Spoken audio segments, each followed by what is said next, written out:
Greetings to everyone. My name is Lakshmi and I am a second year instrumentation engineering student from VESIT. We will be starting today's presentation with a wonderful video about our college VESIT.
That was an amazing video.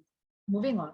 EBSB or Ek Bharat Shreshth Bharat is an initiative taken by our Honorable Prime Minister Shri Narendra Modi ji. EBSB program aims to enhance interaction and promote mutual understanding between people of different states and union territories through the concept of state and union territory parity.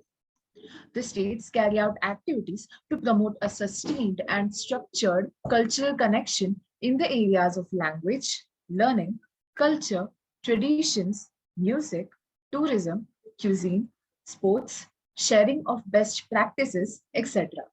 With this program, we plan on covering different topics related to the state of Maharashtra in our event Azadi Ka Amrit Mahotsav. Without any delay, let's begin with the day 2 of the event. Today, we will be talking about a fort that has been an important part of Maratha history, Pratapgarh. Pratapgarh, translated as Valor Fort, is a large mountain fort located in the Satara district in the western part of Maharashtra. Pratapgarh Fort is located 15 kilometers from Poladpur and 23 kilometers west of Mahabaleshwar, a popular hill station in the area. The fort stands 1,080 meters above the sea level and is built on a spur that overlooks the road between the villages of Par and Kineswar. The fort's historical significance is due to the Battle of Pratapgarh in 1659. The fort is now a popular tourist destination. In the 1650s, the young Maratha king Chhatrapati Shivaji Maharaj ordered his Peshwa or Prime Minister Moroppan Triambak Pingale to oversee the construction of a strategic fort in the western part of Maharashtra. Built on a high spur and completed in 1656, the new two-level fort of Pratapgarh was ideally placed to defend the banks of river Neera and Koyna and the strategic Par Pass. It was a judicious move by Shivaji Maharaj, as just 3 years later, the renowned Adil Shahi General Afzal Khan was marching on Pratapgarh, intending on destroying the Marathas. The fortress of Pratapgarh was completed in 1656 under the orders of the Maratha. The construction on the hilltop stronghold turned out to be an inspired piece of strategy, as just 3 years later, it played a pivotal role in the Battle of Pratapgarh, which was a turning point for the fledgling Marathas. In the summer of 1659, Afzal Khan trampled through the Maratha territory, destroying temples in an attempt to bait Shivaji Maharaj to draw him out of Pratapgarh onto flat land more suitable for an engagement. Shivaji Maharaj, however, was not so easily drawn, despite his desire to avenge his brother, who was killed treacherously by Afzal Khan in a previous battle. The Marathas had never won a significant military engagement with a major regional power, and the Maratha ruler was well aware of this fact that he was heavily outnumbered by the Adil Shah. Afzal Khan approached Pratapgarh with a more than impressive cavalry. The only advantage that Maratha had was in Pratapgarh, behind whose walls they camped, and the thick forests and the steep hills that surrounded it. Before any battle was fought, however, tradition dictated that both leaders must first meet to discuss a peaceful resolution. The two men agreed to meet on November 9, 1659, but neither man trusted the other. They both carried concealed weapons and kept bodyguards nearby. They met in a tent between the two armies. As the two men approached each other, Afzal Khan went to embrace Shivaji Maharaj. As he did so, he drew a knife from his coat and tried to stab his enemy in the back. Shivaji Maharaj, however, was wearing an armor beneath his clothes which protected him from the treacherous attack. He then pulled out his Baghanak, a claw-like weapon designed to fit in the hand, and sliced Afzal Khan across his abdomen, cutting into his organs. The Khan fled in agony, crying out to his men that he had been attacked. The two sets of bodyguards engaged each other, buying time for their generals to escape back to their lines. But Shivaji Maharaj's lieutenant went after Afzal Khan as he was carried away by his servants. He caught up with the Khan and beheaded him, and his head was later sent to Shivaji Maharaj's mother as a trophy. As the injured Maratha ruler made his way back up to Pratapgarh, he gave the order for his forces, many of whom were hidden in the forest below, to strike. They flooded down the slopes, catching the Adil Shahi off guard. Two groups of Maratha infantry fell upon the surprised musketeers and hit the flanks of the stunned infantry, while the cavalry charged into the mounted Adil Shahi. The Adil Shahi retreated, and the Maratha army gave chase, pushing their enemies even further from Pratapgarh and eventually capturing 23 Adil Shahi forts. Shivaji Maharaj's victory at the Battle of Pratapgarh was a mighty signal of intent and became the seed from which the Maratha Empire would soon grow. Pratapgarh remained an important strategic fort for Maratha Empire. In the years following the battle, small temples were built inside the military stronghold.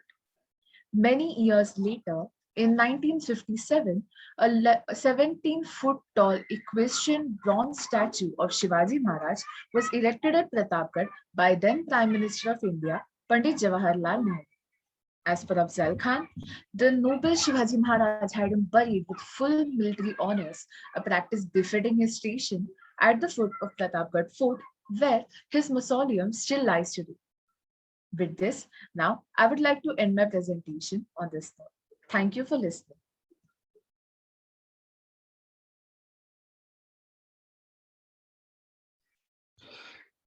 Thank you so much, Lakshmi, for the wonderful description of Pratapgarh. I hope the audience are intrigued to visit Pratapgarh at least once in their lifetime. So that was one of the most amazing aspects of Maharashtra. Thank you, EBSB VESIT, for amazing session and making us aware about the Maharashtra. Thank you for being with us and stay tuned for the tomorrow's event at the same time.